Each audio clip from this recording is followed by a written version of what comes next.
விருச்சக ராசி நேயர்களே, 8ஆம் இடத்திலே ராசிக்கு அதிபதியும் சந்திர பகவானும் இணைந்திருக்கிறார்கள் இந்த வார ஆரம்பத்திலே.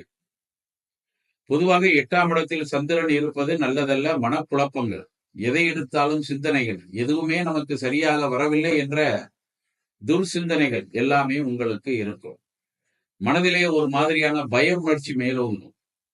இதனால் நமக்கு ஏதாவது பிரச்சனைகள் வந்துவிடுமோ, நோய்கள் ஏதாவது தாக்குமா, பொருளாதார சிக்கல்கள் ஏதாவது உருவாகுமா என்று கூட நினைத்திருக்கலாம். கடந்த காலத்தில் அது ஒரு சிலருக்கு ஏற்பட்டும் இருக்கலாம். ஜாதகங்கள் பலமாக இல்லாமல் இருந்திருந்தால் நிச்சயமாக நடந்திருக்கும். ஆனால் இனி வருகின்ற காலம் அது சுமூகமாக படிப்படியாக நிறைவேறக்கூடிய வாய்ப்புகள் இருக்கிறது. இந்த வாய்ப்புகளை பயன்படுத்தி கொண்டு தொழிலில் நீங்கள் போட்டி போடக்கூடிய வாய்ப்புகள் நிச்சயமாக உருவாகும். போட்டிகள் மூலமாக வெற்றிகள் நிச்சயமாக கிடைக்கும் என்பதை விடாமுயற்சியுடன் நீங்கள் இறங்கினீர்கள் என்று சொன்னால் வெற்றியை அடையலாம் என்பதை தெரிந்து கொள்ளுங்கள்.